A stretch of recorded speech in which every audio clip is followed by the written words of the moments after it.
So, I just watched Ocean's 8. It's pretty good. So, I don't really have much of an opinion on the old Ocean's movies, Ocean's 11, 12, and 13.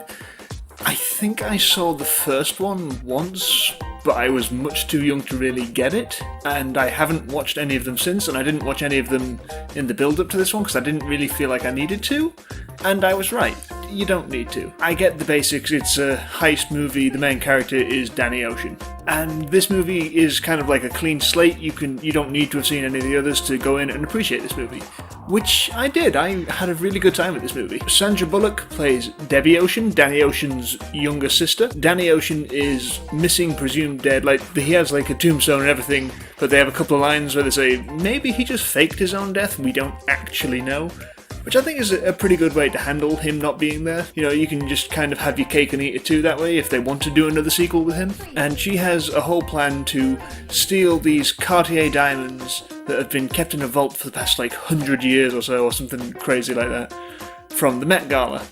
And it's this whole elaborate heist scheme where they're going to have Helena Bonham Carter's character come in as a costume designer, and she's going to demand the jewels for Anne Hathaway's character, who's like this actress model, to wear, and then they are going to steal it and get away with it and replace it with a fake. I'm sorry if I keep looking down, my cat is at the tripod right now. Frank, get away. Frank, yeah. So, yeah, they have this whole elaborate plot to steal these jewels, and it's really fun to see them going through the specific beats and pulling off the plan. And there's always the moments where is something gonna go wrong? Oh no, they thought of everything. And there's always the fun reveals towards the end. Which is my favourite part of every heist movie, is that reveal at the end where they're like, here's the thing we were actually doing the whole time. You thought we were just doing this one thing, but we actually had these 3 other layers going. I always love that because it's always just fun.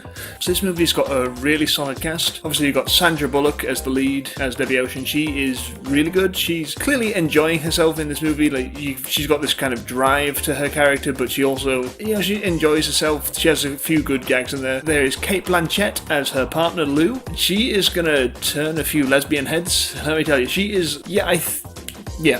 Cate Blanchett is our new lesbian overlord from this movie, I think. Good for you, Kate. I mean, seriously, just they never confirm that she is a lesbian, but it seems pretty clear, if nothing else, just based on the amazing suits she wears. More of Cate Blanchett in those suits, world. That's what we need. Just more of Cate Blanchett in general. Just give us more Kate. And as well as that, you've got Anne Hathaway, who's really fun. She gets to play this kind of ditzy airhead character who actually is kind of putting that on as an act, maybe? She's got, again, layers to her. There's Helena Bonham Carter, who is this costume designer. She's doing an Irish accent, which is fine.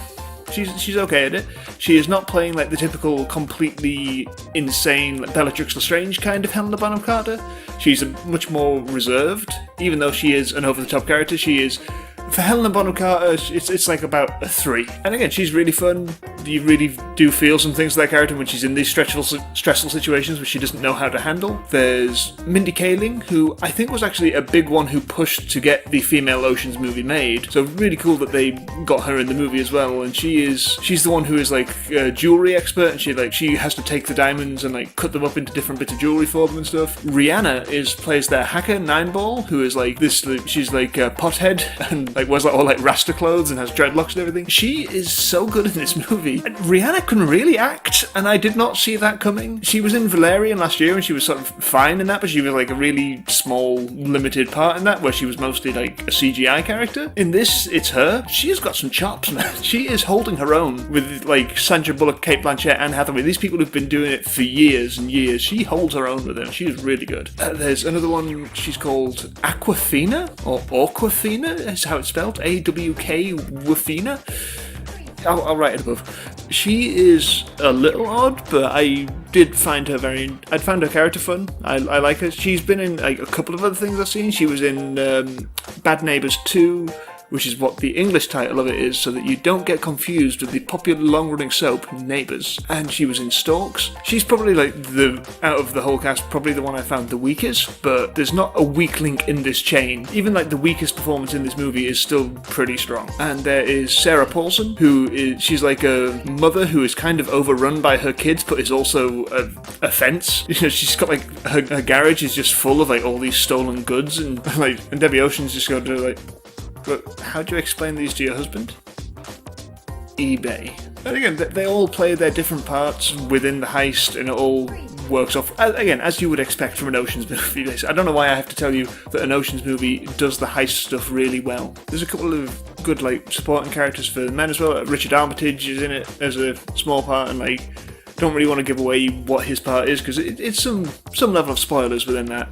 And you got James Corden, who's like the insurance agent who comes in to try and figure out what's going on after the heist is done, and it's all a lot of fun. If I had to pick one phrase to describe that movie, it would be, it's fun. That's all you really need this movie to be. Is, you know, I wasn't expecting it to like break down social barriers and change the world and fix the way I think about things. I was expecting it to just be a fun, simple heist movie, and that's what it is. It's stylish, it's slick, the writing's on point, the characters are really good, and the heist sequence is worth the build-up. And really, at the end of the day, that is all that you can ask from a heist movie. And it having like a primarily female cast, like a big female ensemble at the heart of it, is a really nice thing to see. We need more of those, and it's, in some ways, it's a shame that you have to rely on a pre-existing franchise that was established by male characters to do it, but you gotta take it where you can get it for now. I would say, in terms of how it goes, this is probably going to be like less reviled than the Ghostbusters one. Even though I liked that Ghostbusters one, fight me, because it's not as like big and obnoxious.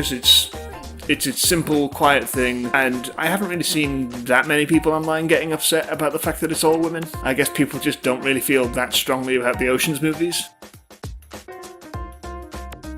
I would say that Ocean's 8 is pretty worth a watch. Maybe as like a matinee or like a cheaper ticket if you can get it, because it's not like a must-see. You know, it's not like some amazing big blockbuster, it's just a simple, fun little movie, and I would recommend going to watch it.